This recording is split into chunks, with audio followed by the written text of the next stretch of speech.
Well, I am like fresh off of watching The Hateful Eight after Once Upon a Time, and so I just had to ask you guys: do y'all think that Tim Roth's character in The Hateful Eight was written for Christoph Waltz? Because I totally got that vibe.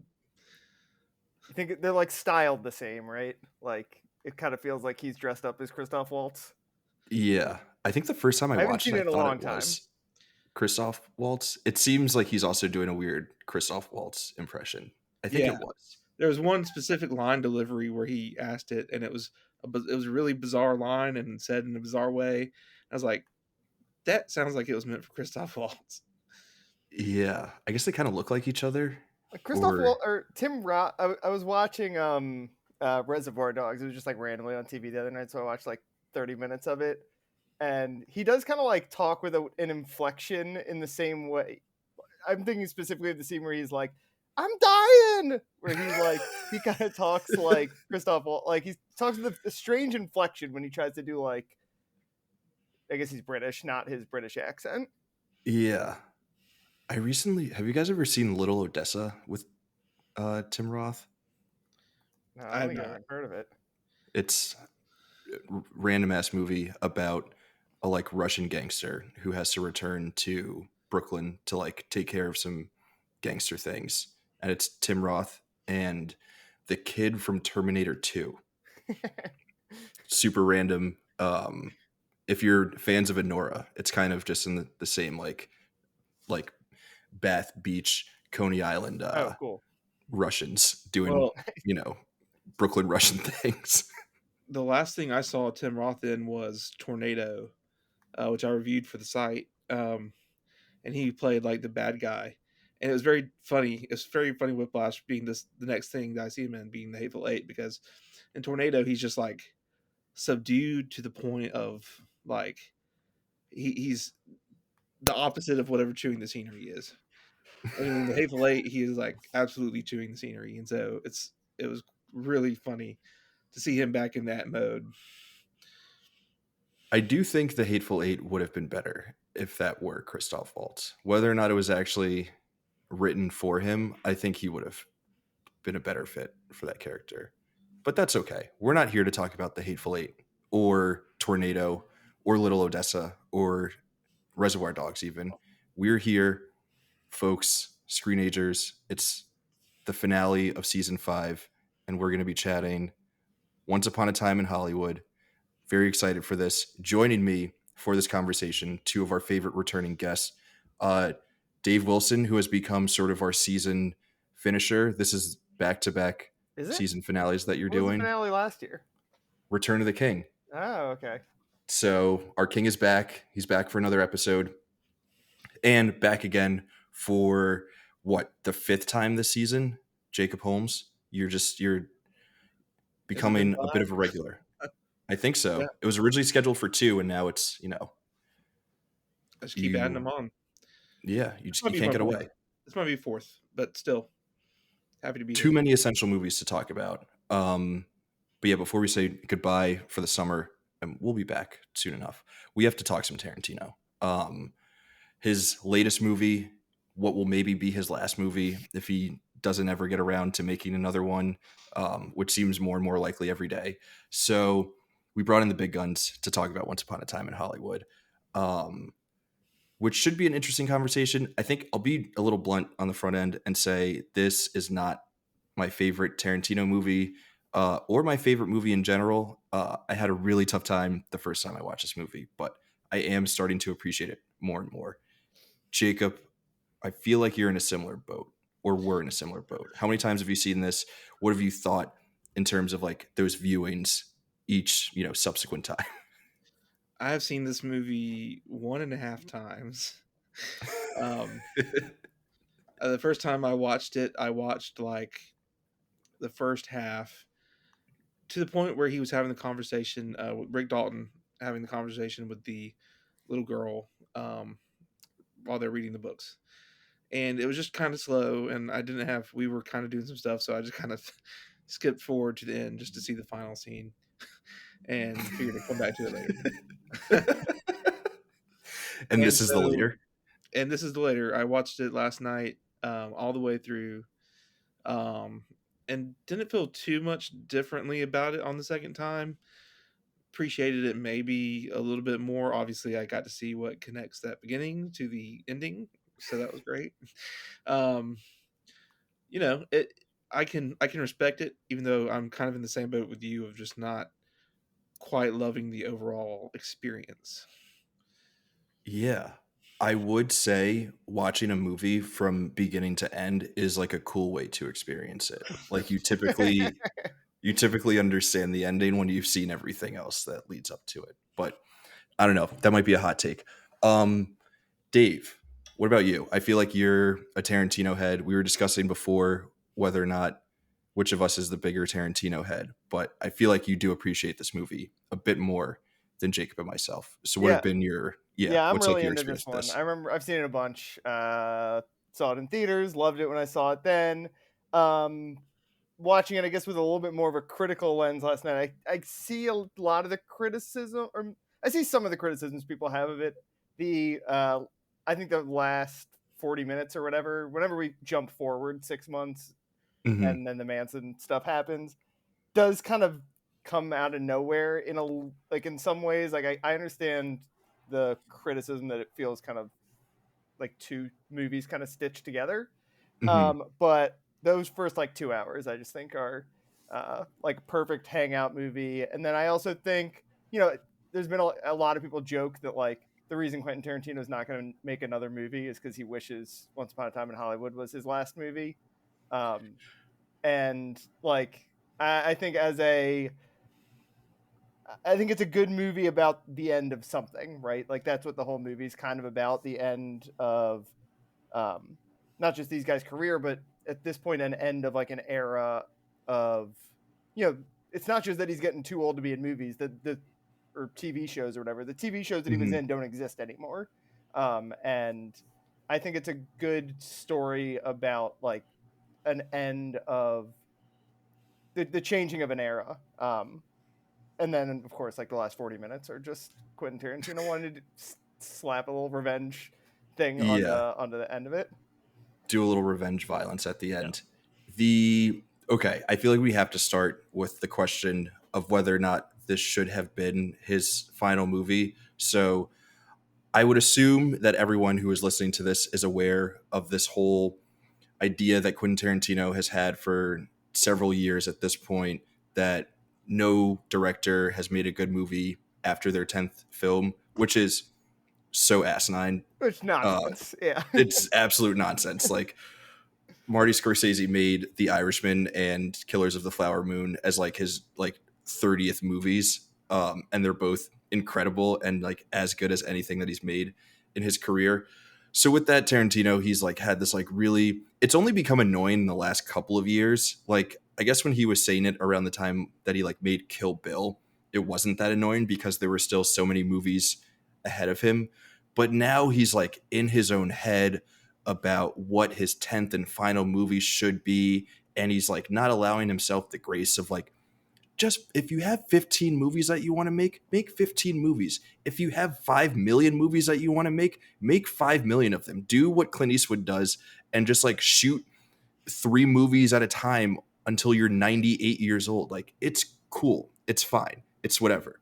But with that, this does feel like it should have been the end. This should have been the 10th movie. Do you guys agree or disagree with that?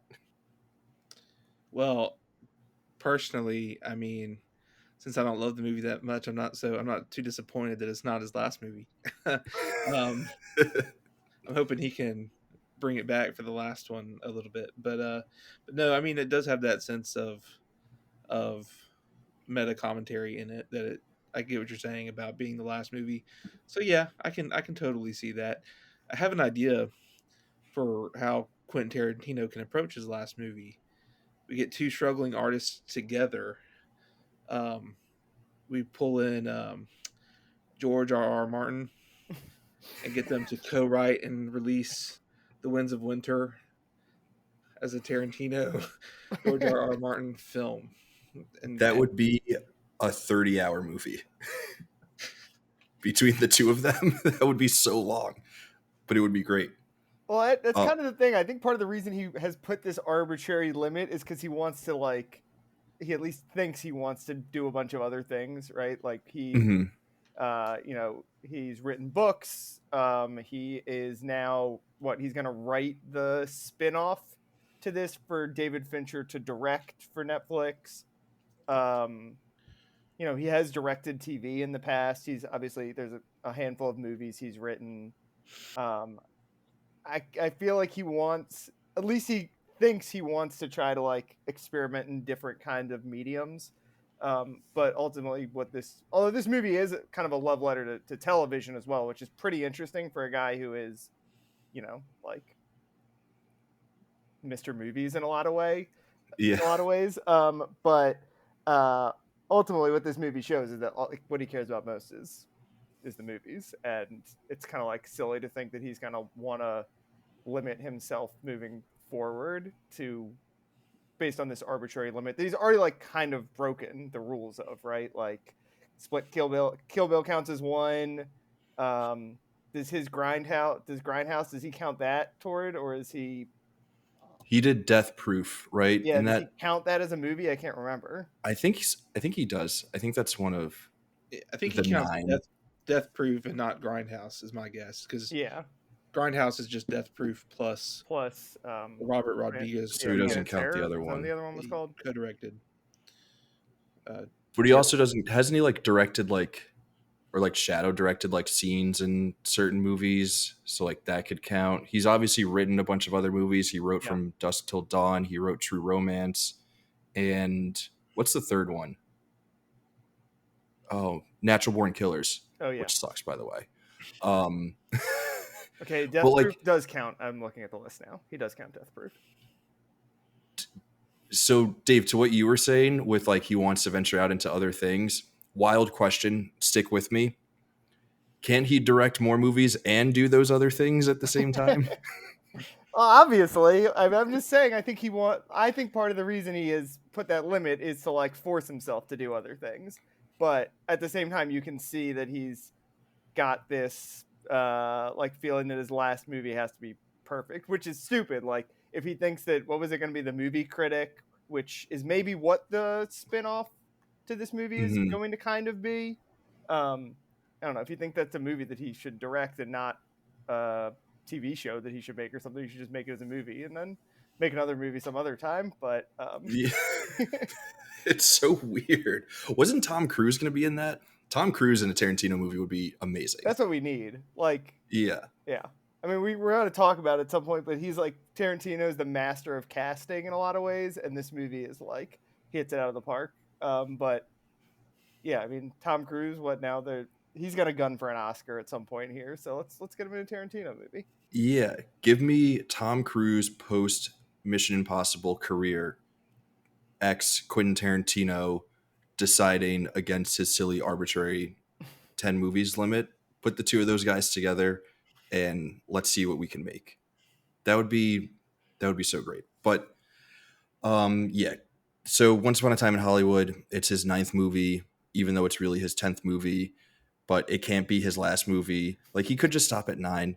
Um, it does, and it would be so fitting because Dave, like you were saying, this movie is really about like the end of an era, the end of careers, what it means to like come to terms with like times of transition in your life and in the world and your professional career. So like in a lot of ways, like the all of the themes of this movie would have made sense for it being his last movie if he is actually sticking to this 10 movie arbitrary idea that he has. Jacob, what do you think of like everything going on in this movie in terms of like it being about the end of an era, the end of a career, coming to terms with all that? Also weird that it comes out in 2019 because like in a lot of ways we didn't know when we were sitting there in theaters at that time, but it was the end of like an era where we were like going to the movies all the time because then that COVID thing happened. Yeah, yeah. Well, I think that's where the movie is at its best, when it's trying to grapple with that. And this would have been really a terrific movie if Tarantino had allowed himself to kind of focus on that and kind of keep with it rather than it's not quite just the last end of the movie. It's him trying to sort of seed that throughout the movie, cutting back to some of these things that are taking the focus away from the great stuff that got going on with Rick Dalton and Cliff Booth and kind of that arc. Um, yeah, I mean, if we could have stuck with it, it would have been a lot more effective in my mind. Oh, you think just sticking with Well, I their mean, end of primarily. career? So what do you think was like straying from that? Well, Or I like think what? my feeling while watching this movie, and again, I've only watched it in full one time, but I got a feeling that he almost was trying to do another Inglorious Bastards type of weaving these plots together in an interesting way, and then ending with this big bombastic finale that twists your expectations of history, um, Mhm. and everything. But as much as the Manson stuff is fun, it's like it never really gelled with what he was trying to get at with the Rick Dalton and Cliff Booth story. I mean, at the end, you could say Rick Dalton. It led to Rick Dalton having that chance encounter with Sharon Tate, and you can we'll Mhm. see if the sequel goes off in this route. But the whole idea of one day I could get invited to the right pool party with Roman Polanski and find my find my way into a better state. But you know, it it was kind of just it didn't quite gel together, and it's kind of distracting to try and seed those plots to me in the Manson stuff. Mhm. It just didn't coalesce in the right way, personally. I Interesting. completely agree that the Rick Dalton stuff is the like that is the what is great about this movie. I like Brad Pitt's great in it too. But the Manson stuff, and I love the scene at the ranch, where it kind of turns into like a horror movie for a little bit.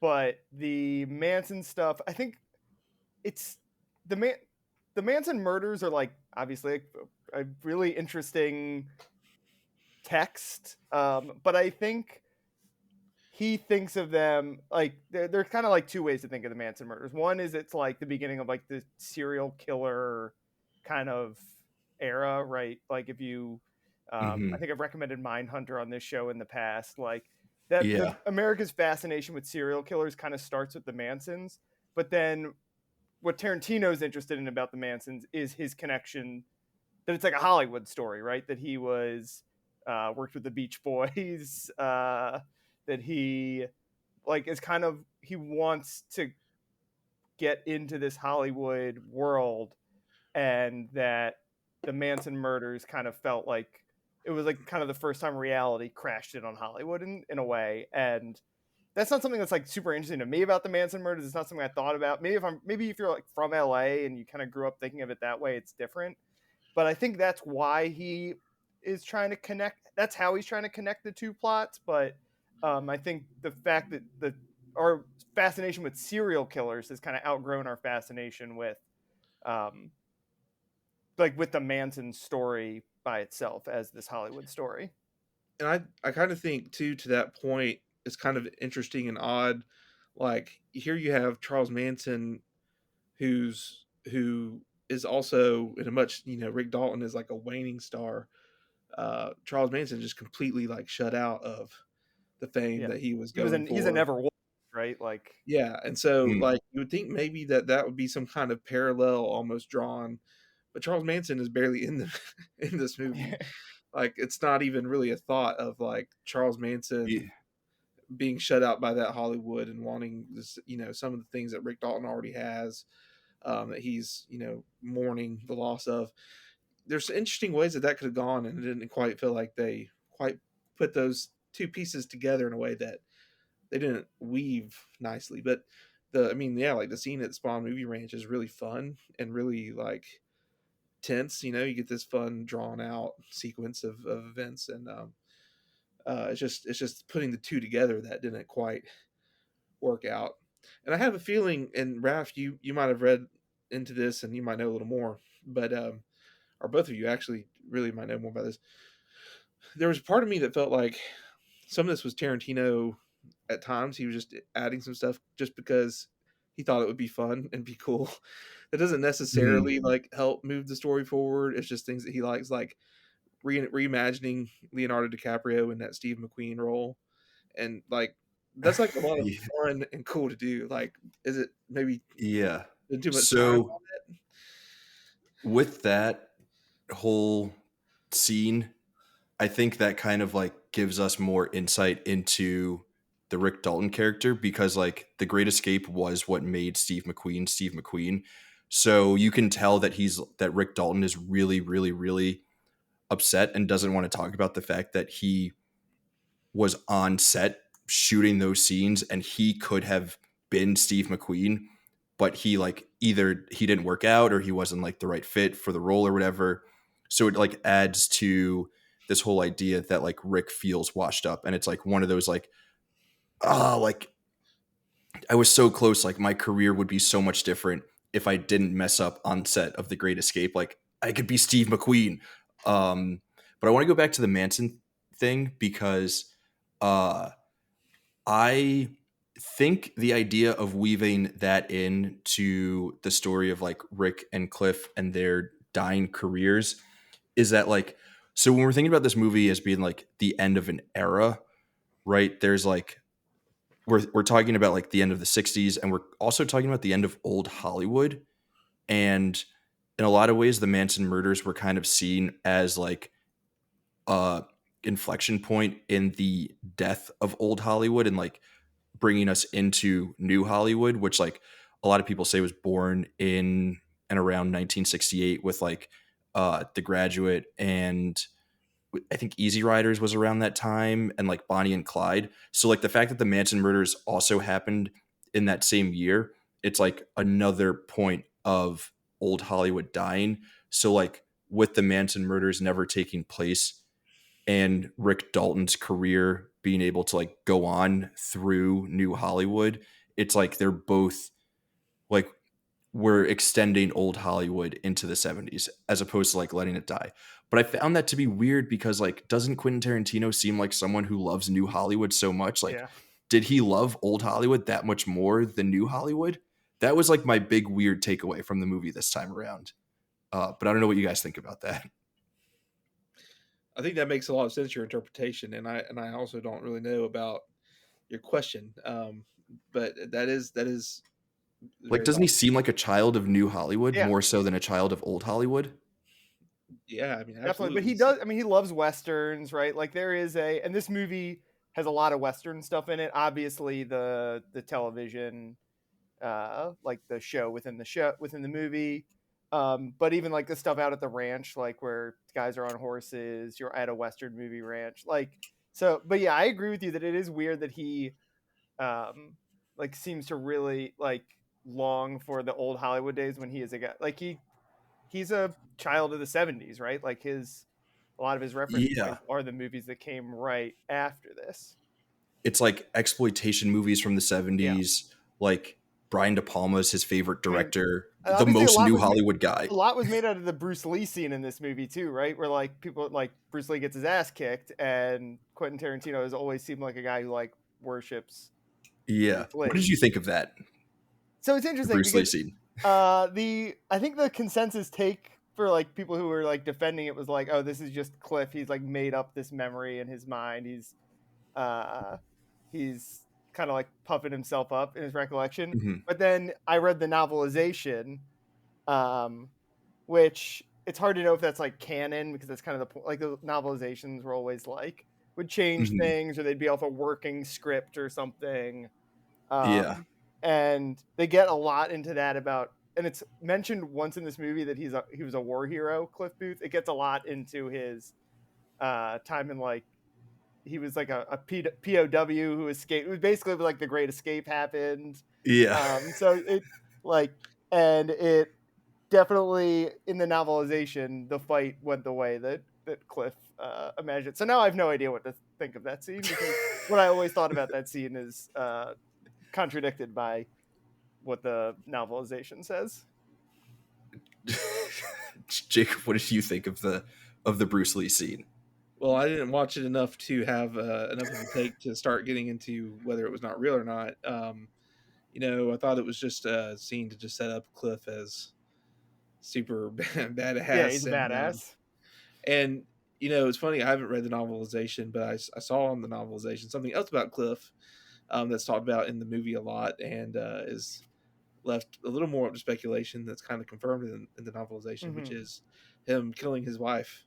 And I don't know, what do you think the point of that in the movie really is for Cliff's character, and that sensibility around him? I mean, I didn't really get anything in particular out of it, so I was curious what y'all thought. Interesting. I was going to say, Jacob, I want to get your thoughts on it first before we let Dave chat about it, since he's read the book. I've But read it a it long time sounds ago, like you so I don't have. remember all the details. But what? So is it confirmed in the book Yeah, that he it's does kill his confirmed, wife? if I remember correctly, that he killed his wife. Was it like an accident, or was he I drunk? Not to defend murder No, or I manslaughter. think he pretty unambiguously killed her. From what I read briefly, was that I mean, we see the scene in the Yeah, movie with her going off, and he's holding the shark harpoon type gun, and I think it pretty much just he pulls the trigger in that moment, yeah. and he doesn't necessarily think about this is going to kill her, but he definitely pulls the trigger on the gun at her. I think, based on what I saw. Two things about that scene. One, I love how obviously drunk he is. It's just it's so funny. Like when he opens the can of beer and it splashes onto his goggles. So funny. Two, I love that it's a flashback within a flashback. That's true. Yeah. I didn't really think about that. Yeah. It's him flashing, reminiscing about the Bruce Lee moment. And then in the Bruce Lee scene, when they're talking about him murdering his wife, it then flashes back to him murdering her. Yeah. It's a very, again, it's not a movie that I totally click with, but there is a lot of fun, cool meta stuff that's going on. There's putting Leo DiCaprio in The Great Escape. There's the TV show within the movie. There's Margot Robbie which as was real, ran for 2 seasons. What was Lancer? It was real, ran for 2 seasons. Was that the show with Timothy With Olyphant? yeah. Yeah. So I mean, there is a lot to talk about with this movie.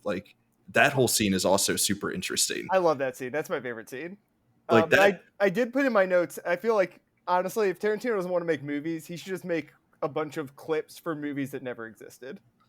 That's one of the very beginning with Al Pacino, when he's rattling off of Cliff Booth's credits, and you get the the 14 Fists of McCluskey, and It's basically just Inglourious Basterds. It's just Inglourious Basterds. You could tell he had so much fun. I mean, obviously, him sticking him into The Great Escape, you can tell he had a ton of fun making fake.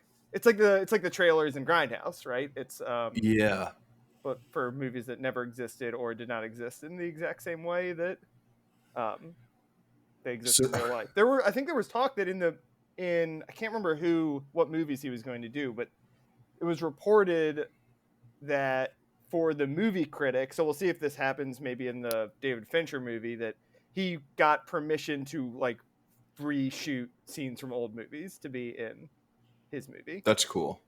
I also like the idea of the David Fincher movie just turning into a David Fincher serial killer movie. He just does Zodiac, but it's in this fake Once Upon a Time in Hollywood world. So, okay, does this mean that Inglourious Basterds happened within the Once Upon a Time in Hollywood universe, and that movie was a reenactment of the movie Inglourious Basterds, but the real life events of Inglourious Basterds?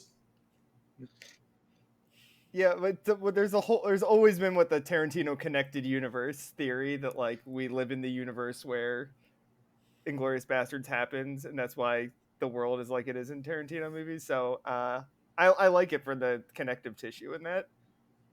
Did we talk about this during our Pulp Fiction episode where Kill Bill as a movie was based on the TV show? Oh, right. Or was a real life version of the TV show that Uma Thurman was supposed to star in Pulp Fiction? Yeah.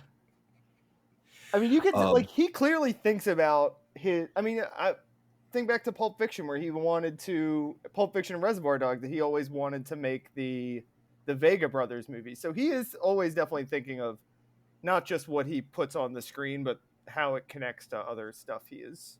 Yeah. Okay, so back to the scene of the TV show, the pilot that Rick Dalton is starring in. The first time I saw this movie, I thought that whole thing was like, so I thought that was like the most bloated part of the movie. I was like, we could cut out so much of this, but rewatching it does make so much sense for the Rick Dalton character. Like, Jacob, I know you said that you thought that the Rick Cliff part of the movie was like the most interesting. What did you think about the inclusion of that scene and sort of like how it plays out? Did you wish that we weren't cutting away from Rick on set so much? Like, what did you think of all that? Yeah, I don't know. I was vibing with that when he's working everything where he's trying to kind of balance to, it's to an extent of this like stardom that he's talked about his waning days as the star and how he's playing the heavies, but like getting this different look on acting and actually giving his all like to this role of this one random heavy and a pilot where he's just working Mm-hmm. so hard and cares so much about this all of a sudden. Like I found that so that was just so interesting to me, and that take and all that. I love that scene too, Dave. um it's just fun to watch Leo acting that out, and you get so it's funny because I like when I was watching it, you so engrossed in him performing it, and then when he suddenly needs to call for the line, you're like, Yeah. oh, oh yeah, he's like not all the way prepared like for this. Yeah, you forget that it's not like with the movie you're watching. You're like, oh yeah, that's right, and then and he has his fit and he gets to go back out and has that scene with the girl in um the follow-up scene where he's kidnapped her and everything, and that's yeah, I think that's when the movie's operating honestly at its best for me, is just That dealing was with. the greatest acting I've ever seen in my whole entire life. Amazing line. Absolutely incredible line. Dave, this was your favorite scene of the movie? Yeah, it's the best. It for a lot of the same reasons that Jacob said. I like when he calls out line after they've been on like this, one take basically for a really long time. They even have like the Mm-hmm. camera panning around, and then it has to go back to get back to where the scene starts. You like forget that it's the movie, that it's a show within a movie, and I think that's a lot of what I think what I like about this movie, and I think what Quentin Tarantino liked about doing a project like this is that like it gets to be like a hangout movie, but then you just for 30 minutes it becomes a western, like, and then or for Mm-hmm. 20 minutes it becomes like I said, the Spawn Ranch is kind of like a horror movie when he's walking into the like the way that he can shift genres around, and um I think the the Lancer pilot is the moment when like that fun of the movie, the like fun with genre hopping and like the actual like thematics of the movie, I think uh best converge, because it is about him, at the next day he decides to go to Italy, right? And it's like Mm-hmm. him kind of falling back and like who cares about being famous, like it's him falling back in love with acting uh I think for you're a moment. talking me into liking this movie. I think I am like firmly a Once Upon a Time in Hollywood fan now. I think it just clicked. I do think, I mean, I get the feeling of bloat to it, because like it feels like it could have ended there and it would have been really satisfying, and then it goes on for With him another. going to Italy. Yeah. And I don't Yeah, know, it could have. I love the fake movies he makes in Italy. And also if it ended there, you would have been kind of been like, so what was all that with What the was the Sharon Manson Tate? thing? Yeah. What was the point with that Sharon Tate? Yeah. But I do think, yeah, obviously, I said it before of like how I think all the Manson stuff is supposed to play in, right? Where like it was this marker of the end of old Hollywood. And this movie is very fond of old Yeah. Hollywood. And like with Rick, with the Manson murders not happening, like it allows old Hollywood to like live on. Again, I think that's the biggest hurdle for me right now with the movie is like, okay, but then like if New Hollywood never exists, then like would we have Quentin Tarantino? Like he is pining for something that would allow his career to not exist, or wouldn't allow his career to exist in the way that it does. So or all of his movies would have been Once Upon a Time in Hollywood. I don't know. It's very confusing. um but yeah, when he goes off to Italy and he makes all the spaghetti westerns and The best whatnot, and he one, makes the the one best name that I wrote down, "Kill me quick, Ringo," said the gringo. He makes a spaghetti detective movie that Yeah, was directed by Antonio Margaretti. Operazione Dinamite, which would be a great last Quentin Tarantino movie. He wanted to make like a James Bond, like detective kind of movie Yeah. Were spaghetti or spy detective movie. movies a real thing? I have no Spaghetti idea. spy I movies? assume they were. I assume it's based on something. Yeah. Also, is that Kurt Russell doing the Yeah, he's the narrator. narration? Yeah, Which is weird because we've already seen him as a character within the movie. This movie is yeah, so meta in so many weird yeah. I don't ways. understand. I was trying to figure out last night the Kurt Russell why he does the narration and pops up in the movie. It should have been Sam Jackson, but he was probably busy doing Avengers 8 or whatever. Also, so back to like the meta thing and like the fake movies and putting Leo into The Great Escape, even though there's also a Steve McQueen character, very Yeah, funny. But what did you guys think of Margot Robbie as Sharon Tate going to watch a Sharon Tate movie and him not splicing Margot Robbie into the actual footage from the film? What did you guys think of that? I kind of just respected it. Like, no need to show. If you're showing a Sharon Tate movie, I don't see any reason not for it to just be Sharon Tate and let it just stand that Sharon Tate on screen and that Sharon Tate in the audience, and they don't look exactly like, but you get it. So I Yeah. it didn't bother me at all. yeah. I mean, I think it's because this is obvious. He also has clearly wanted to have like be respectful toward Sharon Tate and kind of like celebrate the career that never was. I don't think I've ever seen a Sharon Tate movie. So I Hmm.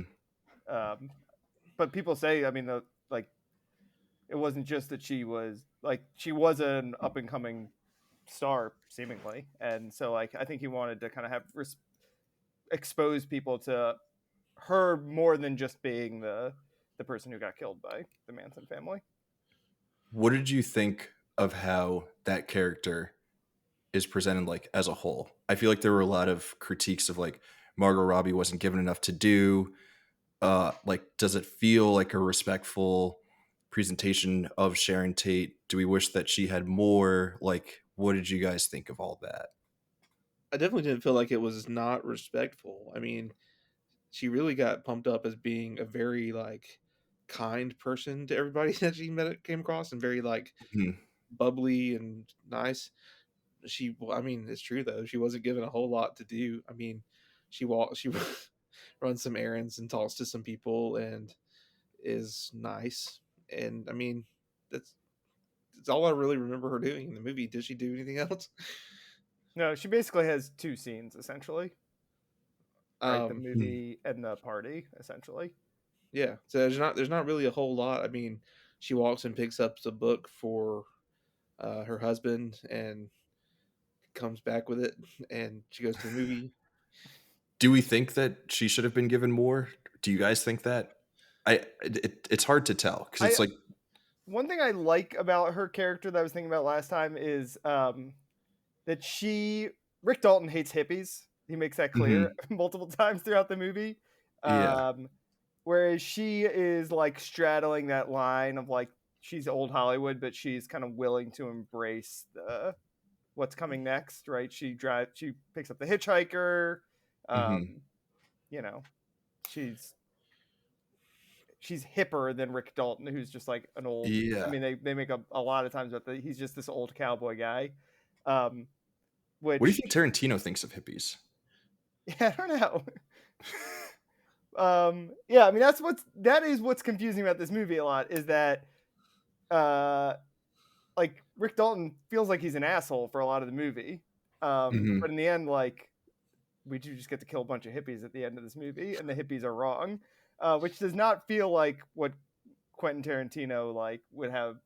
Like it's not like I mean, obviously the Manson family was very evil, but the hippie movement itself was not. And Uh, there's also the take from like Maggie Madison's big scene, right, in the car where she's like, yeah, "These are the people been violence and murder on television, and like now we're gonna murder them for real." like considering Tarantino's history of violence in Yeah. his movies, it's like was he trying to make some kind of point there? Was he like violence is okay on the movie screen and it's not okay in real life? That's the He, difference.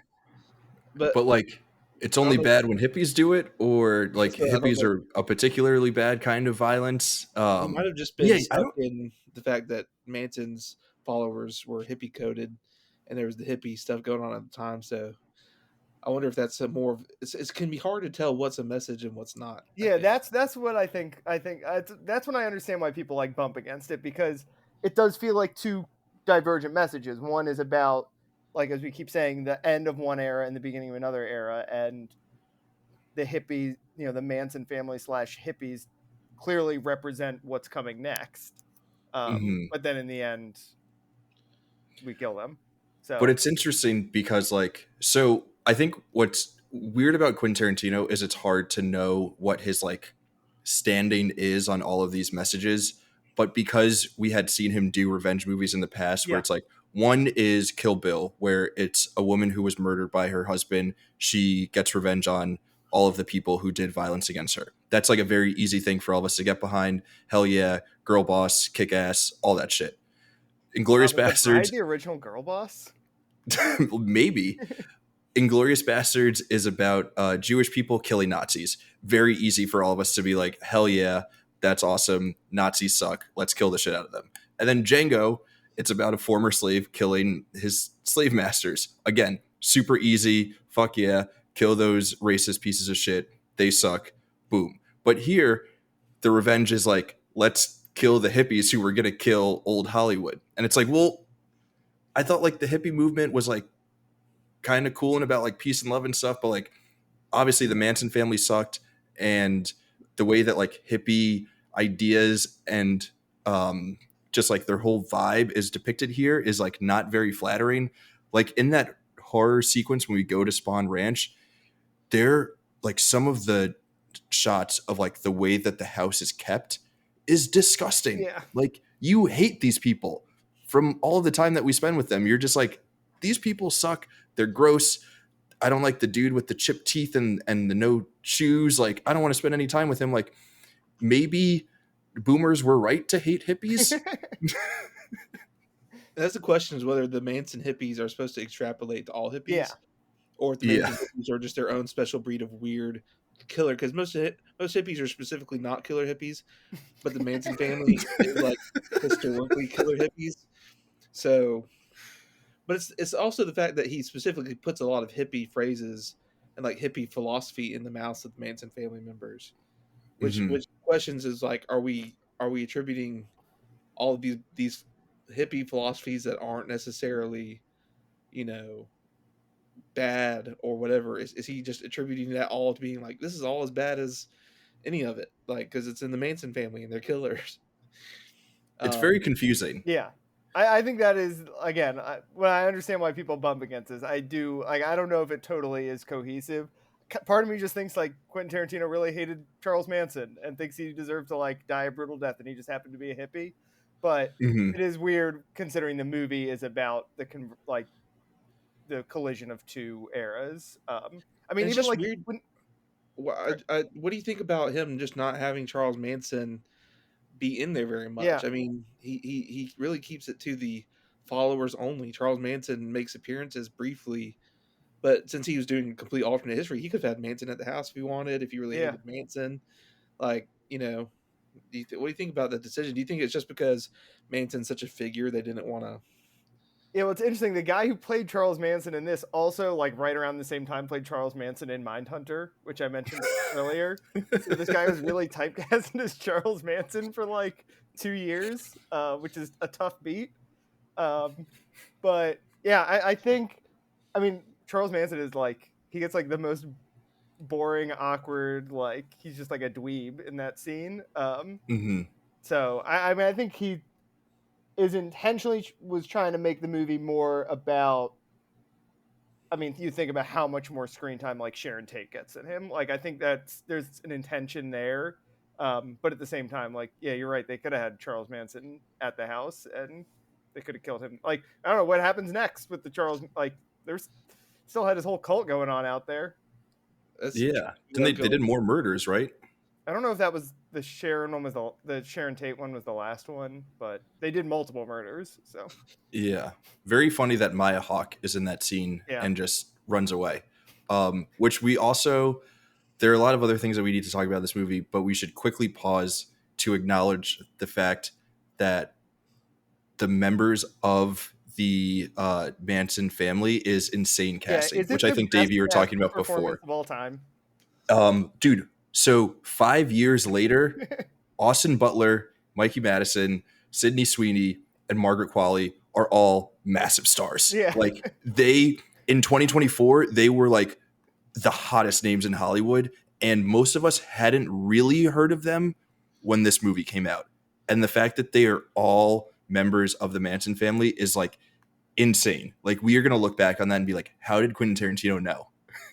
Well, it makes you think how many members of the real Manson family would have gone on to be superstars if it weren't for the Manson murders.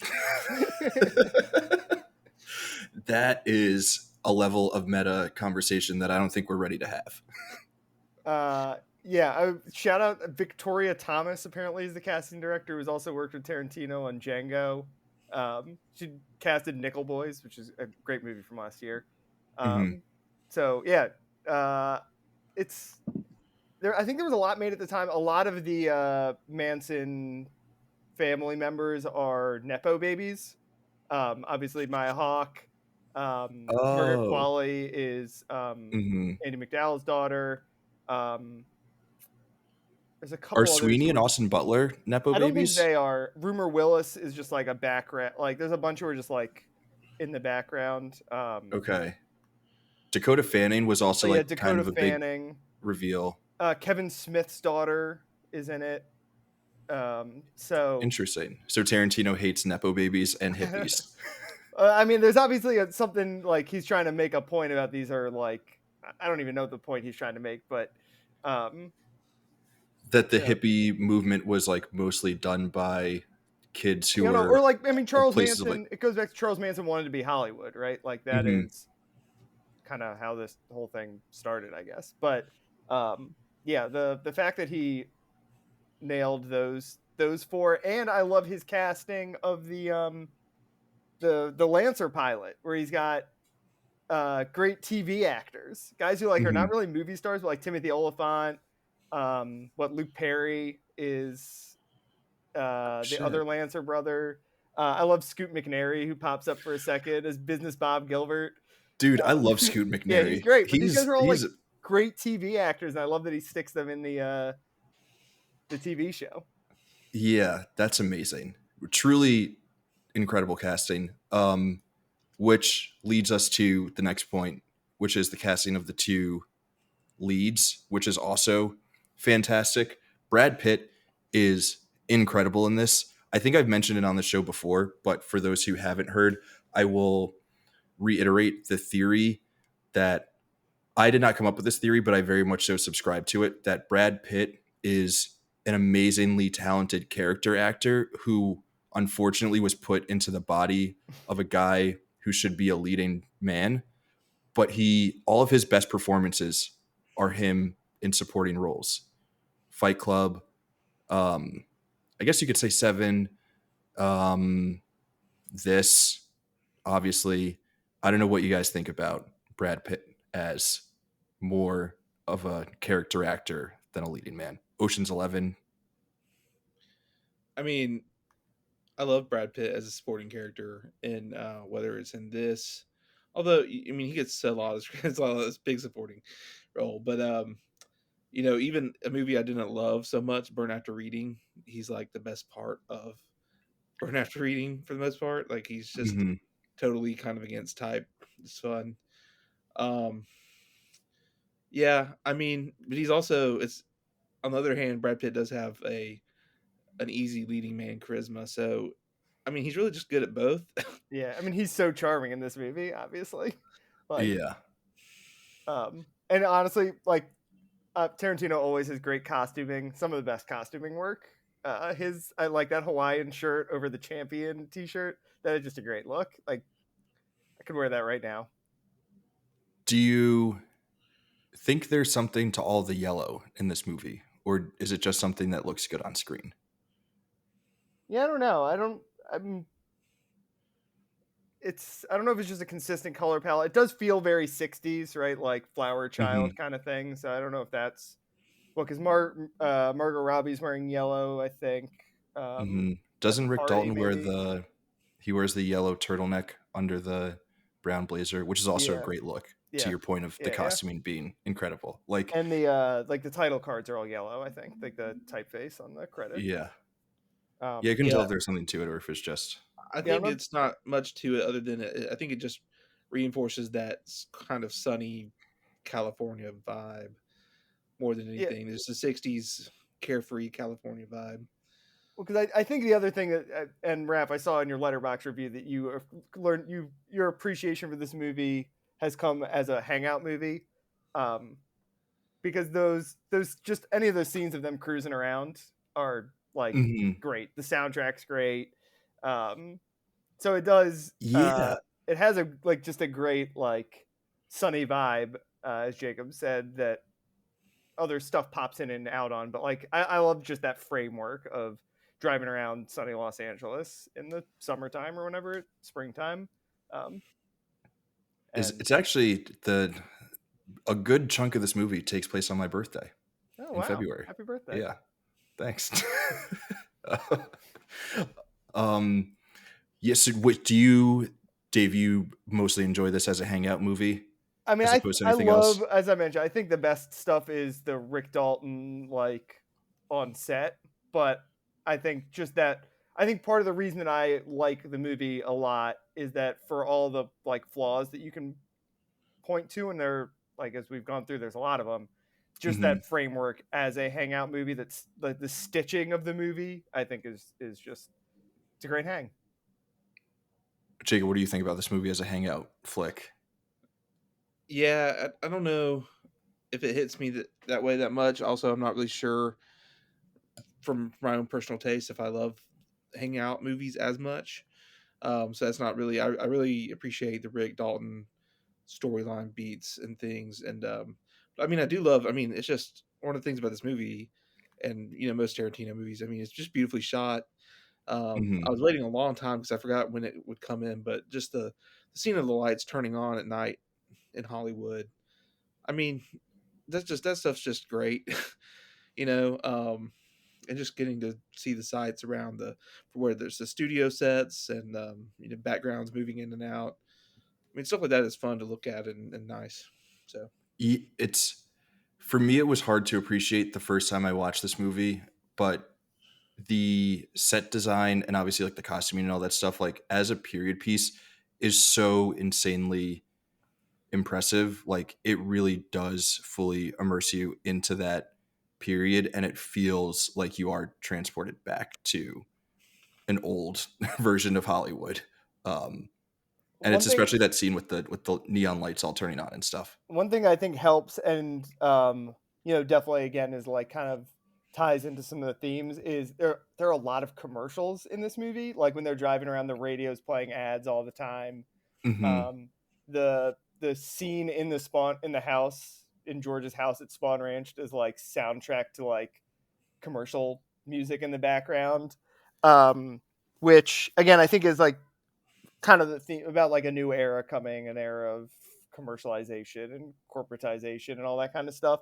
But it also just makes the period piece part of it really effective, where it feels like you're situated right back in the 60s. And it's also interesting because Quentin Tarantino is a guy who loves to have a fake ad a lot. They do a Hmm. Red Apple cigarettes ad during the credits, which is pretty funny. um Yeah. but this time these are all real. I think they're real commercials that he probably scrubbed, I would guess, like a day from I can't remember what the radio station is they're listening to. But I would guess he Yeah. like found an old day and just like basically reran a lot of the stuff that was playing on it. this won't spoil my recommendations because I had lofty ideas about trying to recommend certain things that appear in this movie or would make sense with this movie. But there was a trailer when uh, Sharon Tate goes to the theater and it's for CC and Company, I Oh think. yeah. which is starring Joe Namath. So as an Oh my Alabama god. boy, I really wanted to watch that and recommend it, and then I looked at the, you know, I looked at what am I going to be putting myself through for this recommendation, and I was like, yeah, I might not want to do that. Um, And Margaret was the other lead in that movie. yeah, so I did think about that, and I dropped it, but yeah, It all does feel Wikipedia super. says the reviews were mostly negative of CC and Company. Damn. yeah, I mean, Interesting. Joe Namath, you wouldn't expect him to really be a great lead of a movie, given his. He has, I'm sure he has a bit of charisma, but he's not an actor. So, you know, No.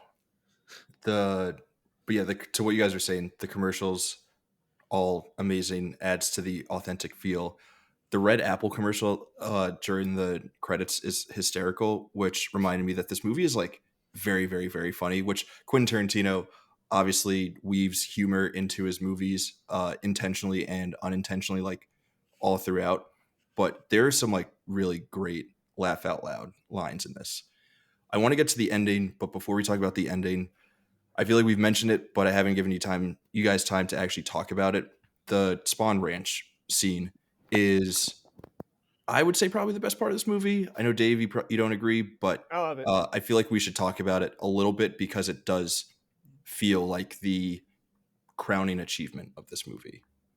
I don't know if you guys would disagree with that. Yeah, I feel, and the two scenes are kind of going on simultaneously. Like, I just think that's the strongest part of the movie is Mhm. the Rick Dalton, and then the scene on Spawn Ranch. Because again, he gets to make it like a horror movie for a little bit. It's probably the closest maybe that I think you get toward like tying kind of the two. Like, obviously you get the collision at the end, but it's like the one time that Mhm. like the two threads of the movie I think are tied together really well. Um, and but then also like I said, it's also like there's kind of a western going on at the same time where you've got Yeah. Austin Butler riding in, the cavalry coming in.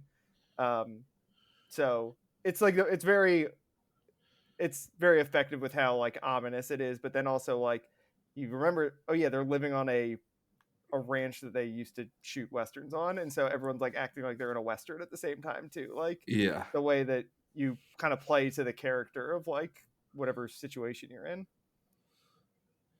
it is really There's. fun that, and Dave said exactly what I was going to say about that's like the best part of the movie that ties things Yeah. together outside of the ending. But it's fun that you get all this tension of that scene and this horror element, only for it to be resolved for them telling technically the absolute truth, that George is just back there Yeah. and he is just letting them live on the ranch. Like, if you don't know like the Manson backstory well enough, which I didn't, like, you don't like what happened to George. Did they kill George? Did they take this ranch? What's going to happen? No, he was literally just napping, and he literally was napping for the exact reason she said, because they want him to stay up for FBI. That's a nice humorous, relief of the tension in the end, but it's still tense. It's Mhm. still bad stuff going on, so you don't get a full relief of the tension, but it's humorous twist to, just be exactly what they said. This is a really dumb question, but so that was all real with where they Yeah. lived, George, old ranch, went blind, all that stuff. I don't know. I didn't know about I'm not sure about the blind stuff, but I did check it out after I was watching, and George Mhm. Spawn really did live there on the ranch and let them use the ranch and everything. So Yeah. that was all true. And what I think works, another thing I like about this scene, and you, Jacob, kind of mentioned it, that like he's going to sleep to watch FBI, is that these are still like hippies who want to be theoretically like we're countercultural, but they still are like um, the Dakota Fanning, Squeaky, I think she's playing, right? Squeaky Fromm. Yeah. She's still like, she has her whole routine. She's like, we got to stay up for FBI. Like they still just want to like watch all like the super mainstream network Yeah. programming They're that's doing the on. same thing that Yeah, Rick and Cliff are doing. yeah, exactly. They go watch FBI that night too. I mean, that's what like part of what is kind of like sad about Rick's whole deal is that he feels like his career's over, but then like everyone loves Rick Dalton because everyone loved his like the Mhm. scene in the car. Maybe we can jump forward now to the ending here. Right before they're gonna go in and kill him, it's Austin Butler being like, "I had a Bounty Law lunchbox when I was a Yeah. kid." Like, Yeah. and So obviously it's like, yeah, Margot Robbie's what excited to meet him at the end. Like, he had this career, and everyone found to be pretty successful, but it's not good enough, I guess. And yeah, it was just, I mean, it was successful and it was good, but it just, the only, I guess the way that it's presented in the movie is like the only reason that Rick's career is ending is because times are changing. yeah, And it's like the movie thinks that that is unfair, that we yeah, should let old people die gracefully or whatever, or yeah, like basically. in the ways that they want to. Um, yeah, I'm like Lee Corso on College Game Day. I want You him to know, do it like forever, but yeah, like should we push him out because he's been aging, or should we let him go off to Italy to make Italian college football picks? pregame shows. Yeah, Italian mascots. The other thing I was going to say about the Spawn Ranch scene and the fact that it's like cross-cutting with the scene of Rick Dalton on the Lancer TV show is that like they're both fighting these demons of the end of this whatever this era is in like two very different ways, which so like there is like some like thematic through line, like, you know, Rick is fighting it by like trying to be a great actor again, and Cliff is fighting it by punching hippies in the face. Knocking So the guy off his feet. That's a great shot. yeah, When he punches him in the face and his feet just go up. yeah, amazing shot. So that then takes us to the ending, unless you guys have anything else that we want to talk about before we get to the ending, because I feel like we should.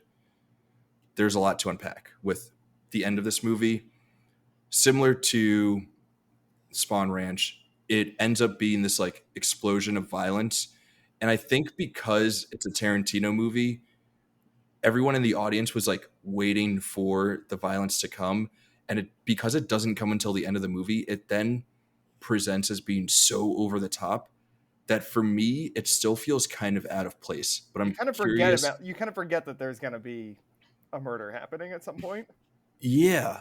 And like there can be violence, but there's something about the way that it's presented here that for me was kind of off-putting.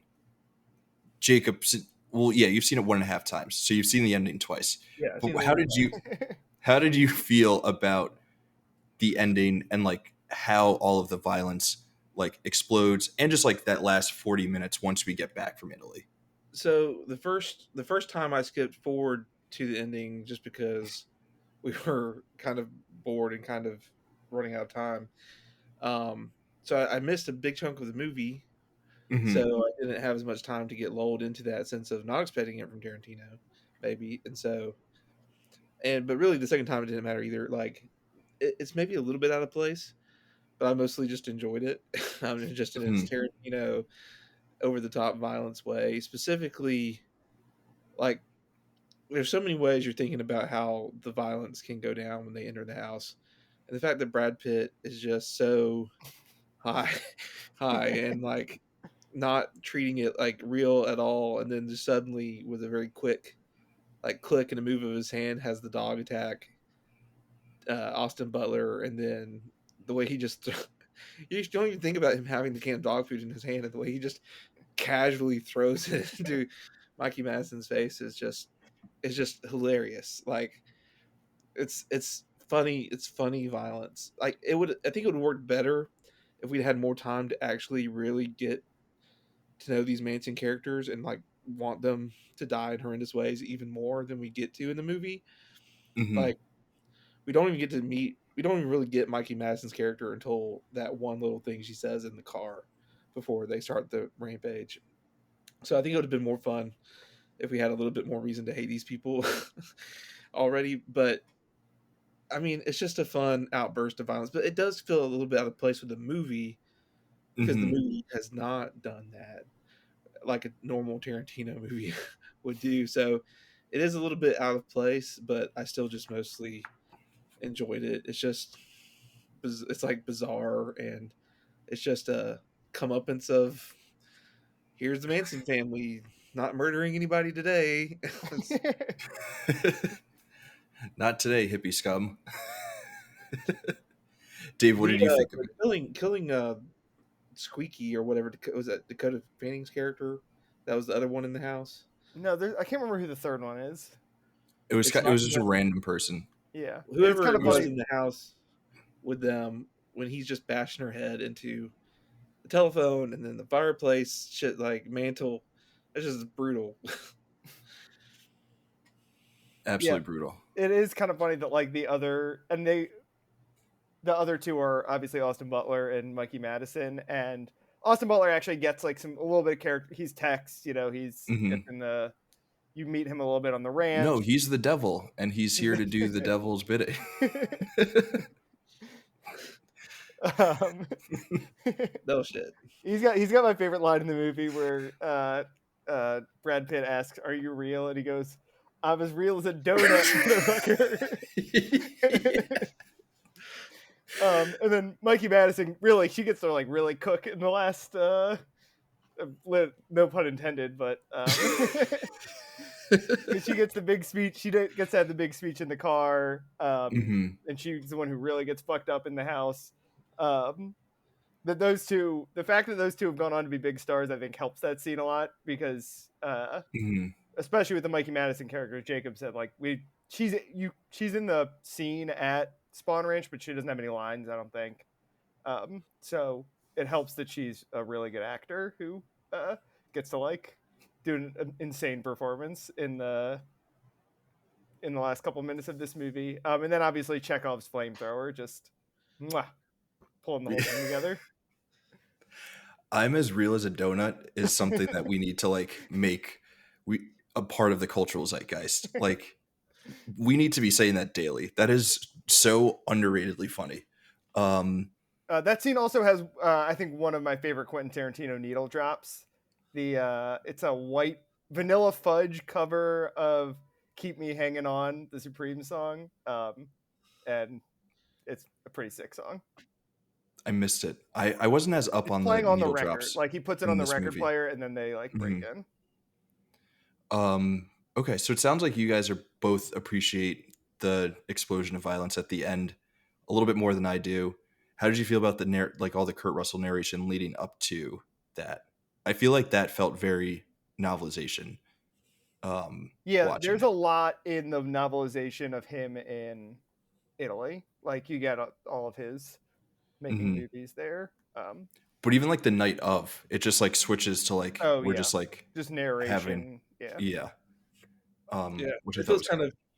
it feels kind of like hand wavy because it's yeah, already a long movie. It's kind of like, and this is what they got back from here, and then they went home, and they're not going to drink together because this is Deny the Manson murders, and go. yeah, yeah. I think that's where the movie drags a little bit, basically between the end of the like basically from the flash forward until Until the the Manson family. Really, when they're in the car and Rick comes out and And confronts them. it's kind of interesting too because Tarantino, like especially with like thinking of Inglorious Bastards, like, and even of course Spawn Ranch, he can do tension so well, Mm-hmm. and you could have easily not traded in some of that humor in the end of this and set up a lot more tension and not made it very clear like what was about to happen where like Sharon like there's a lot of stuff he could have done to make it more tense, like whether they were at the right house or who was where.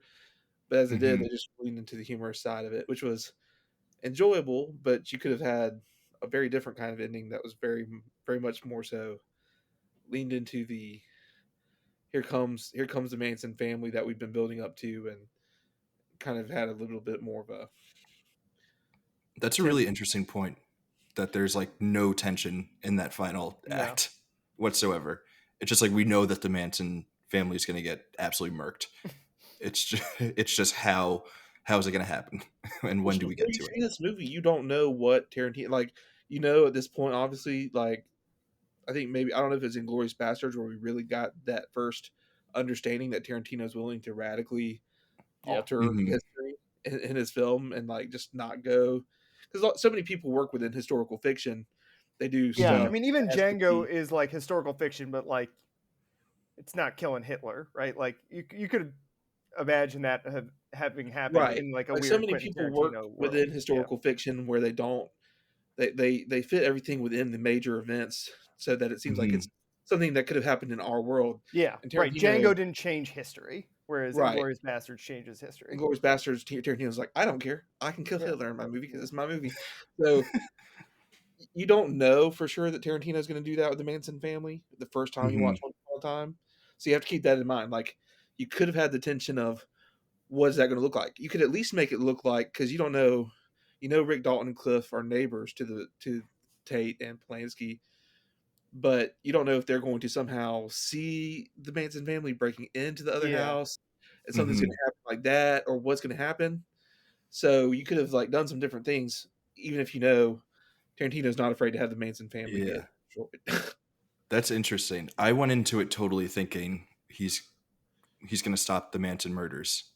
Um, but I don't think that I think it makes sense to, have thought like maybe there's going to be some like building of tension of like a will it happen? Will it not happen kind of thing. And he was just like, nope, we don't need any tension. They're going to get slaughtered and we're going to 'Cause I don't have think you a fun think that time with doing most it. other directors. Like any other directors were doing a Manson murder movie, I don't think you go Hmm. into it thinking, well, the Manson family's going to die in this. You're thinking he's Yeah. going to tell a weird, interesting story that like makes the Manson murders have a different reason or That different then ends understanding. with the same historical Yeah, major event that we all know and understand. It's just yeah, like leading up to it that becomes different.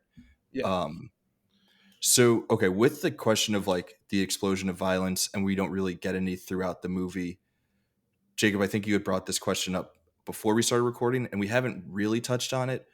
But do we feel like this is the least Tarantino movie? Now, like I said, I haven't seen all of them yet, but Hmm. I've seen 7, which includes Kill Bill Volume 1 and not 2. So take that as Tarantino math as you will. Um, but but from the 7 that I've seen, I would say that this might be the least Tarantino in terms of like style. Although there's a lot of things where you can see Tarantino injecting like he a lot of things he did that he just wanted to do, whether he had to Hmm. have them in the movie or not. Like I think you could have had a scene where it's clear that that Rick Dalton was very close to being in that Steve McQueen role without having to like meticulously have uh, Leonardo DiCaprio inserted into the scene, and that's something that I think obviously Quentin Tarantino just wanted to do. Like that would be fun to him, and having making all these fictitious movies with Rick Dalton. Some of that would have been necessary, but you can feel that. But in terms of style and dialogue, it's still there, obviously, but it seems a little dialed down compared to most of his other work. That's what I would say. It's the only one of his That's movies that could have existed without any violence, right? You could have just made a movie about two fading Hollywood stars. Like every other movie is either like a western, criminals, or uh, Inglorious Bastards is like I guess a military movie kind of. So it is. For it's funny for a guy who loves to make movies about movies. It is. And Inglorious Bastards is kind of a movie about movies, but really this is his only mhm. movie that's actually a movie about movies.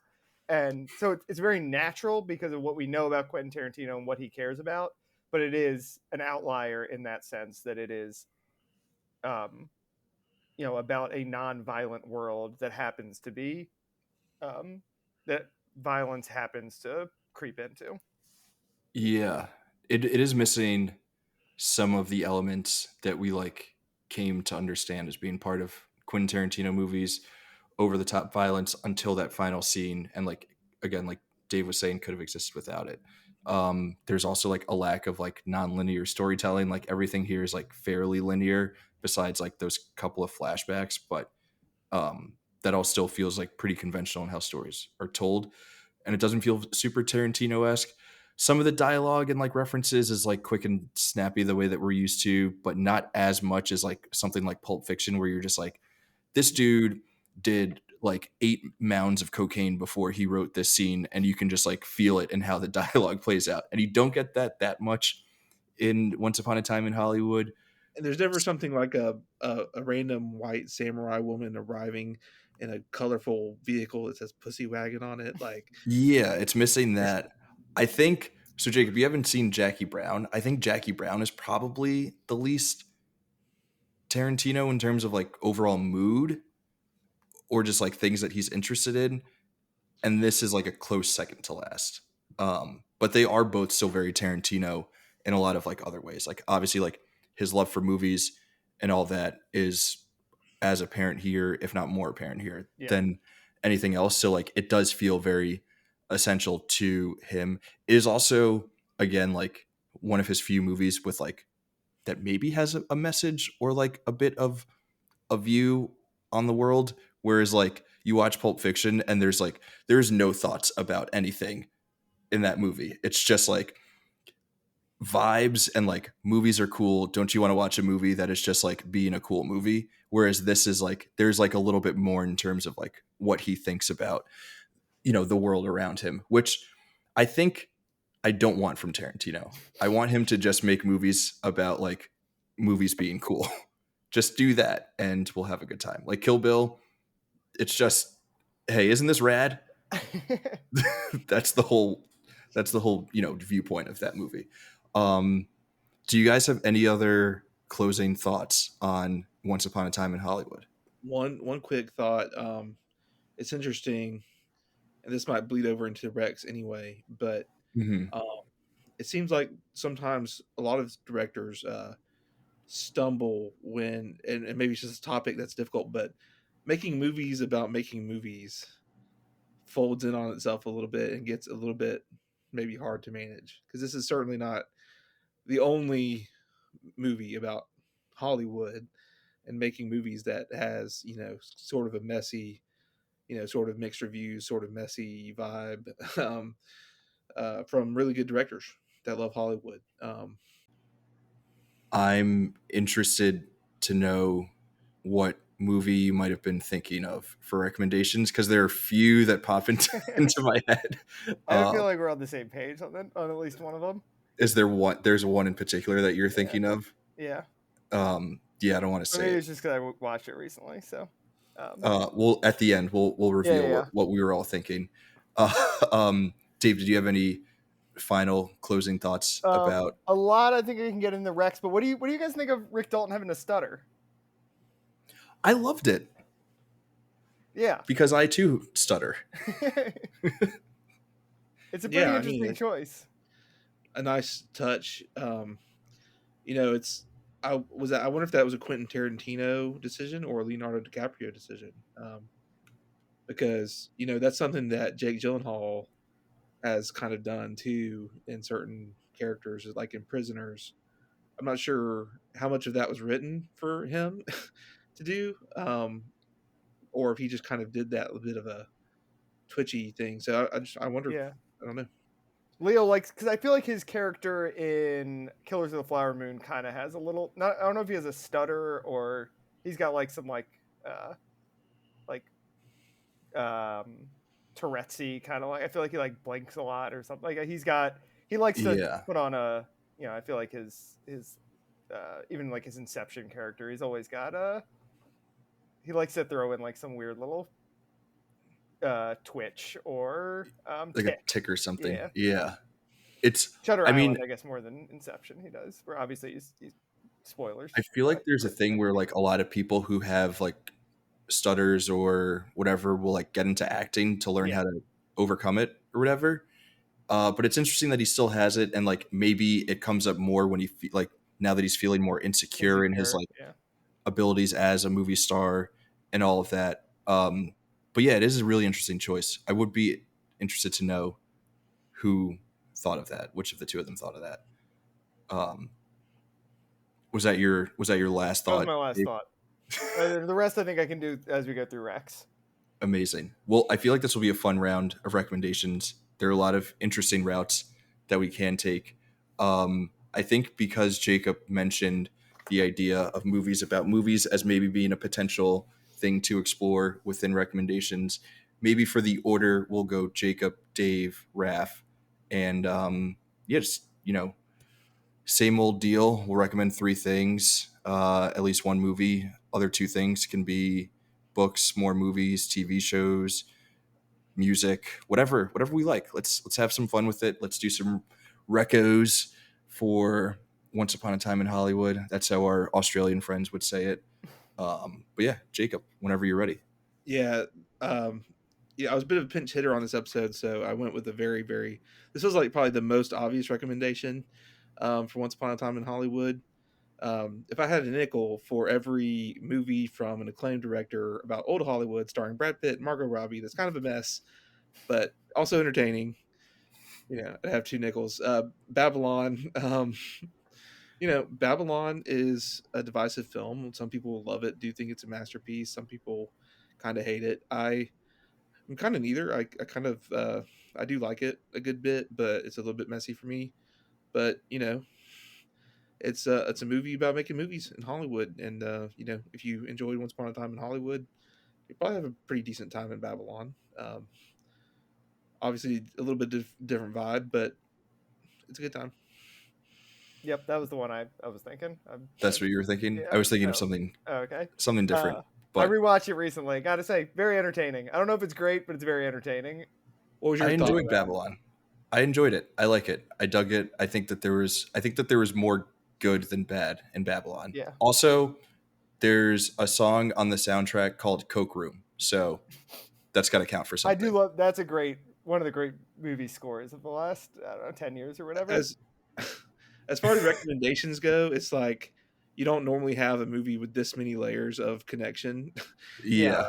So, it just is what it is. And I like it's got kind of like the way that we like that Once Upon a Time in Hollywood goes off on little like diversions. Babylon has some good ones too, particularly the Tobey Maguire. Yes. Feel some similarity to there with the Spawn Ranch scene. Yeah. Did one of us recommend that, Dave, for Boogie Nights? We might have, yes, because I feel like one of us did, because Boogie Nights it definitely follows the Boogie Nights template very closely. Amazing. Well, Dave, what's your first recommendation? My first one will be quick. I've mentioned it a bunch of times. The Once Upon a Time in Hollywood novelization. Just a fun. The book's fine, as I recall, but it's like a fun idea that Quentin Tarantino did. Very meta. A thing I remember reading, definitely novelizations of movies as a child, and a thing that totally went away. So Quentin Tarantino decided to do a fake one. That was also, I guess, a real one. And I think it'll tie into one of your recommendations that's coming, Raph, that you maybe kind of spoiled to us before we started recording. Yeah, I might just do that now. I remember for some reason vividly in the grocery store growing up, always seeing the novelization of The Bourne Identity, and I was very intrigued by it because I love that. The Bourne Identity was a book. Was it? Yeah. Oh, okay. I thought that they were just doing a novelization of the movie, but it was just the original book. I feel like I read a Star Wars novelization. Yeah, but for some reason, seeing it in the grocery store always intrigued me. It was right by the produce. Yeah. Okay, so with that, I will not be recommending The Bourne Identity, but I will also recommend a book. So after watching this the other day for this episode, I was like, again, as I've talked about, I was very confused about what it is that Tarantino thinks about the world, old Hollywood, the Manson murders, all of that stuff. And this book had been sitting on my bookshelf for a while, so I decided to pick it up. And I just started it, and I'm only a couple pages in, but it is definitely so far giving me a ton of insight into what it is that Tarantino thinks about all of these things. So if you feel a similar confusion, I would recommend that you pick up Quentin Tarantino's Cinema Speculation. And you can also see, if you're watching on YouTube, that I'm one of those guys who uses an old subway card as a bookmark because I'm aggressively New York. But yeah, the first chapter is about his experience like growing up. And I didn't realize that he grew up in LA. I thought he grew up in Tennessee, but I guess he was just born there and like was mostly raised in LA. But he talks about in the first chapter, like going to movies with his mom and his stepdad, and then like his mom's like boyfriends as he was growing up, and how that shaped a lot of his like understanding of cinema, and then from there he goes into like reviews of a bunch of different movies from like pretty much like the end of old Hollywood, beginning of new Hollywood. So it does definitely like inform much of this movie. Like I read that first chapter, those like first 30 pages, and I was like, Once Upon a Time in Hollywood makes so much more sense, as does like Django Unchained and Jackie Brown and Pulp Fiction and everything in between. The most recent chapter that I read, sorry for rambling, was about Dirty Harry, which is like getting his thoughts about Dirty Harry was really interesting. And I think that also that particular review speaks to a lot of the questions that we had about like, what does Tarantino think about hippies and hippie culture, and like the whole question of like, is he a reactionary dude or is he like a more progressive thinker? And I think the answer is we don't know, and I don't think he knows either. And I think that's fine and cool. Like you can not have any sort of like real political ideology, and like your belief system can just be movies are rad. And I think that's what Quentin Tarantino boils down to. So Yep. One thing he that's does my in the Once Upon a Time in Hollywood novelization is just give movie takes through the voices of other characters. Like they'll like go into a movie theater and just like it lets him like write little like couple page reviews of a bunch of contemporary to 1969 movies. That's So awesome. yeah, Yeah, it's worth a read. yeah, I gotta check for it out. sure. I'm excited to continue to plow through it. Back to Jacob. So my second recommendation is really just a plug for one of my favorite movies ever, and it is connected. It's very much a very good LA movie from people more that know LA, but it's more modern LA, and it's kind of the flip side of the sunny picture of Hollywood we get in Once Upon a Time in Hollywood. That is Nightcrawler. Um, I just absolutely love Nightcrawler. Everything about it. Um, Jake Gyllenhaal in that movie is also a bit of a psychopath, kind of like Charles Manson. He's not starting a cult or anything, but and it does have to do with it's media, but it's not. It has to do with media, not movie making, but it does have to do with viewership and things like how we engage with crime and spectacle crime, like the Manson murders. There is a huge slaughter in a house in L.A. So, you know, things like that. But just a shout, I love Nightcrawler, and I think everybody should give it a try. Yeah, that's a very interesting connection.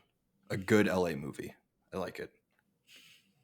We might have more LA movies popping up, but also, are you a big Jake Gyllenhaal guy? I feel like I'm getting that vibe. Um, so lately, not as much.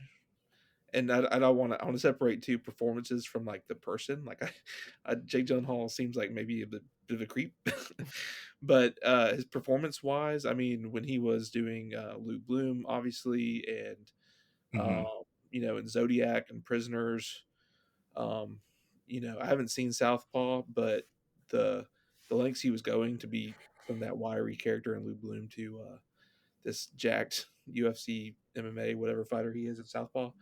Mm-hmm. Um, he was doing those roles, and now he's doing kind of like actiony roles that I don't really. He's too weird. Like he was awful. Like Ambulance is awful, awful, terrible movie. I No, never saw it, but I heard he's good in that. I no, mean, Ambulance is rad. his You're character not a makes bayhead.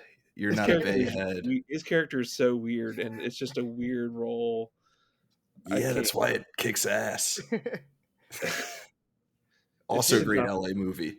did not work for me at all. Dave, you would like Ambulance. It's Michael Bay doing like weird Michael Bay stuff. I feel like And you're the real Michael Bay guy, but I do like some Michael Bay movies. I I'm a appreciate huge them Michael for what Bay they head. are. Yeah. Yeah. Sweet Nightcrawler. We dig it. Dig it for sure. Dave, what you got? I guess it's an LA movie. Next on my list, I've got The Fablemans, Nice. the Steven Spielberg movie. We didn't talk at all about Julia Butters, who is another through line between the two movies. She plays the sister in The Fabelmans. Obviously, she's the little girl actor on the Lancer pilot. Um, one of kind of like probably was basically the first thing she did, I would guess, was Once Upon a Time in Hollywood. So we didn't talk at all about her, but she is obviously a real highlight of this movie. Hmm. But Fablemans in general, again, obviously, two movies about movie making in different ways. Fablemans is about someone who wants to be a filmmaker, but I like the way that um, another connection I like between the two of them is the way that a made-up world collides with a real world. Obviously, Fablemans is based very closely on Steven Spielberg's childhood, although different different names and all that kind of stuff. Hmm. But the end of that movie, where he gets to meet John Ford, who's played by David Lynch, feels like something that would have fit right in with Once Upon a Time in Hollywood. Yeah, absolutely. That is, oh man, R.I.P. to David Lynch. That scene is so amazing. Yeah, Uh, underrated movie. I feel like it was like kind of came and went, but I yeah, like it. I dug it. I dug it for sure. Kind of weird casting though, to counter the great casting Once Upon a Time in Hollywood. Like, it being about his family and him being like, Paul Dano is my dad and Seth Rogen is the dude that my mom always wanted to bang. It's kind of weird. Great Dano, Um, great Paul Dano. Amazing Paul Dano and like pretty solid Seth Rogen. And obviously Michelle Williams is Yeah, incredible, but nice. Um, yeah, or that I'm getting her name, but that her scene in Once Upon a Time in Hollywood is amazing. Beyond what is probably my favorite line in the movie, just like her whole vibe as being like a method actor at yeah. 8 years old is so funny. And feels very new Hollywood, Yeah. Yeah, I mean the right? scene Like, where when Rick's reading the book and starts crying while talking to her and she has to console him is so good. yeah, It's it's very like amazing. on the nose with the themes of the movie, but she's Yeah, and at so one good point in it. He's like, you'll be living it soon. Yeah, I think in 15 years or something he Yeah, says, yeah, which obviously means when she's like 28 years old or something and her career is yeah. over. But So funny. Yeah, that's a great shout. I love that. Well, since we're all going with LA vibes, I'm stuck between an LA movie and an LA TV show. But I think I'm going to go with the TV show because I probably recommended this LA movie before. And I can reveal what it is once we finish recommendations as a bonus rec. But I'm going to go with the TV show that is also about LA, hangout vibes, Hollywood culture, um, a star who has a gopher who is also his best friend. I'm recommending the worst TV show of all time, Entourage. the worst, but we are in the exact right age range where watched a lot of Entourage Yeah, watching in high Entourage in school. college, like it like was unfortunately a perfect fit. Um, so embarrassing. Uh, yeah, just I mean, watch it now, and it's like I don't think anything has aged more poorly than Entourage, which kind of makes me appreciate it more as a like text about a particular period of time. Yeah, stuff that Jake, doesn't age well has its place because yeah, it perfectly explains what a moment was like or the way people thought at a certain moment in time. yeah. Jacob, were you ever an Entourage guy? I've not seen anything of Entourage, so I would to take your recommendation and just see the poor aging of it and not have any of the fond memories to look back There's on. there's one episode in particular. I'm forgetting the name of it. The misogyny is through the roof. It is like just so like the whole show is full of it, but there's one episode that I rewatched it recently and was like, this is so embarrassing. Like as a culture, we should all be ashamed of ourselves for allowing this to happen. But yeah, kind of similar vibes to Once Upon a Time in Hollywood in some weird ways. If you like hanging out in LA, check out Entourage. A lot of fake movies in Entourage too, which is Yes, good. the Good. Aquaman movie Yeah, the before. Aquaman movie. Yeah, Queens Boulevard, I'm trying to remember what some of his other roles were. the Don Quixote movie. Yeah. Wow. What a show. Jacob, what's your final recommendation? So I told y'all I was trying to, as a later addition to this episode, I was trying to find like interesting things. I went to like the library and I almost brought home a TV movie, Helter Skelter, that's like actually like 3 episodes, I think. That's apparently got a really good depiction of Charles Manson, but I just decided against it. I was gonna get a book like you guys. I didn't do it. So, but I found out doing a little bit of research. Did y'all know that Charles Manson did write one Beach Boys song that they actually released? I did not know this. What's the song? So this is kind of a double wreck, but it's really the same thing. So the Beach Boys song, if you want to listen to the Beach Boys performance of it, this is kind of like a um, Hector Ernesto de la Cruz situation where you can kind of get both versions of the same song, versus the actual songwriter versus the one where it got popular. Although this is not a popular Beach Boys song. So from the Beach Boys, it's called "Never Learn Not to Love," and they did change the words slightly, and I'll reveal what they changed on it.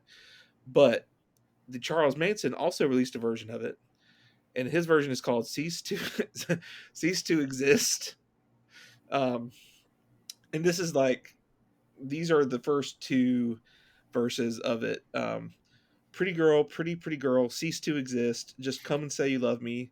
Give up your world. Come on, you can be. I'm your kind, oh, you're kind, and I can see. You walk on, walk on. I love you, pretty girl. My life is yours. You can have my world. Um, Later on, he says submission is a gift. So, knowing what we know about Charles Manson and his cult now, that's kind of haunting, creepy lyrics. Cease to exist. Come and say you love me. Surrender yourself. Submit to me. Kind of deal. Um, but the Beach Boys song is mostly the same. They did change "cease to exist" to "cease to resist." Doing a And they whole changed the lot name of better. and they changed the name of the song from "Cease to Exist" to "Never Learn Not to Love." Um, and obviously Cease to their version. resist feels like It's like the very dentist entourage whistling. coded. So their version's it's going to sound a little more, commercial. I mean, Beach Boysy, and then his version is, honestly the better version of the song in terms of like delivery. Just because, Interesting. but I mean, it's a really creepy, haunting song considering who's singing it. So take that for what it's worth. Interesting. Also fitting recommendation Yeah. considering the recent passing of Brian Wilson. So shout out. I was never a big Beach Boys guy, but shout out to them and shout out to Charles Manson.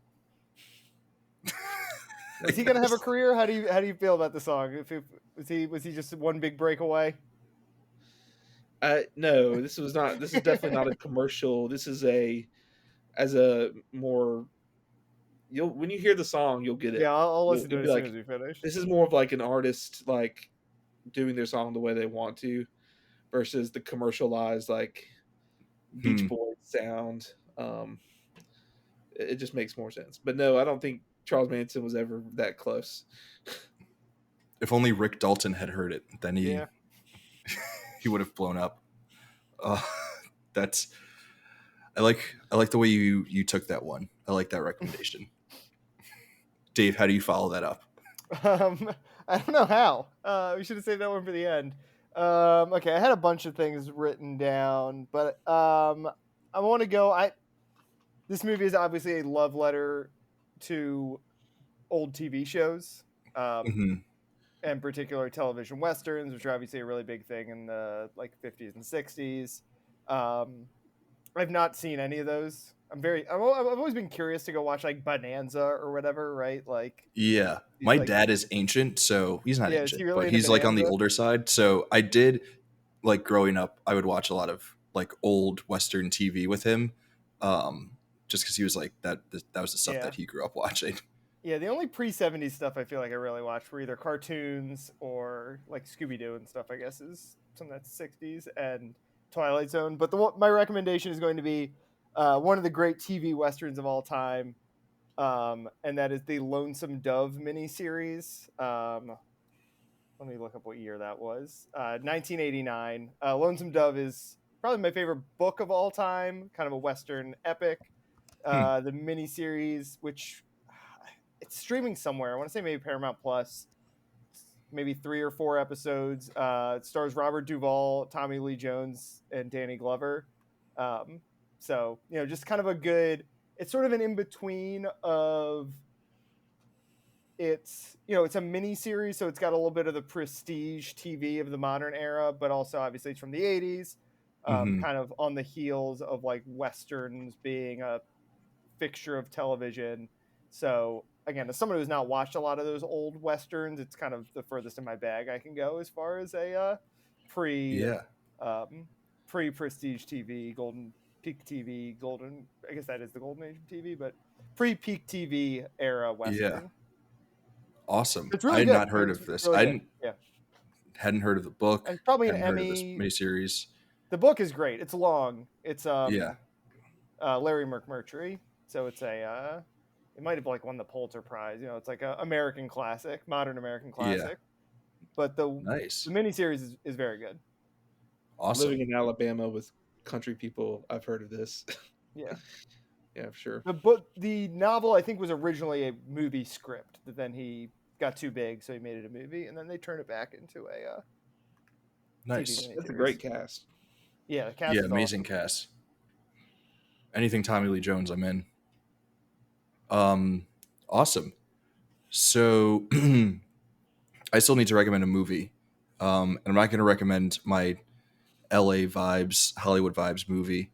But I am going to recommend another movie that came out around the same time as Once Upon a Time in Hollywood that I initially did not vibe with, but I was told by a lot of people, both in my life and on the internet, that it is a movie that you're just supposed to vibe with and not try to understand.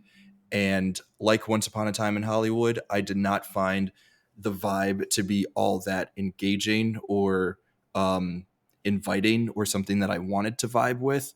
Obviously, my mind has changed a little bit about Once Upon a Time in Hollywood, so my mind might change the next time I rewatch Tenet. Both Tenet's not so much a hangout movie, but it's kind of similar to Once Upon a Time in Hollywood, where people are like, you're just supposed to like feel it, man. You're not supposed to like, dig into it too much. You just gotta let the movie, get into you or whatever. So, only recommending based on the fact that it was not a movie that I dug, but a lot of other people were digging around the same time. So, Tenet, yeah, I might have to rewatch it, and maybe I'll love it. Try watching it backwards and see if it's if it Yeah. makes any sense. I also had way too many weed gummies the first time I watched it, which I think may have impacted my ability to enjoy it. It was really like the peak of the pandemic, I feel like. Yeah, it was very peak pandemic. Kind of just a weird time, man. So next time I watch it, I will maybe have not as many weed gummies. I just want to say we've reached the end of our recommendations, and so I just wanted to say that I'm surprised. Like, I haven't seen this movie, and it's a classic, and maybe the fact that it's a classic is another reason not to recommend it, because everyone knows about this movie, but it's just so also connected. Like, Once Upon a Time in the West, Yeah. which is a spaghetti western in the exact time frame that this is set, and it's literally Once Upon a Time in. Yeah. So kind of an homage to. Maybe it's too on the nose, but I was surprised. Is that in the canon? Once Upon a Time in the West? No, it's not. It really that's should my be. Favorite. That's my favorite of the. That's same. Sergio Leone. Yeah, I did recommend Once Upon a Time in the West for The Good, the Bad, and the Ugly, which is in the canon. Also, for bonus recommendations, I thought you were going to say Mank for a movie about Hollywood from an acclaimed director that got mixed reviews, and my LA hangout movie was going to be Licorice Pizza, because I think that's kind of doing a lot of what this movie wants to do in better ways. But That's I think just I also personal recommended preference. that one on the Boogie Nights On episode. Boogie Nights, So yeah, we've yes. definitely I got our have not little like. seen Mank, and I also haven't seen Hell Caesar, but Hell Caesar is another one that could be Yeah. in that same vein. Mank's pretty good. I only watched Mank once. I should rewatch it at some point. It's another Yeah. one I feel like was pretty deep into the pandemic. That was a deep pandemic movie. I feel like you're a Fincher guy. So Fincher guy. Well, and we'll see what obviously happens. the Netflix, that was a Netflix Fincher movie, and that is where we're getting the spin-off to Once Upon a Time in Hollywood is out of that same relationship. That's Yeah. apparently going to be a David Fincher directed Netflix project. Should be interesting. I think it can be really cool. Obviously, you know, going back to what we were talking about at the beginning, I think Tarantino should just get over the 10 movies thing and just like make whatever movies you want to make, dude. Like, it's fine if you have more than 10 ideas for movies. You can keep going and you'll be fine. Ridley Scott has released like 10 movies in the last 3 years. So you can release more than 10 movies in your entire life.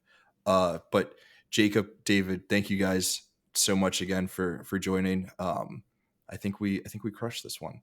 I think we knocked it out of the park. That was the best podcasting I've ever seen in my life.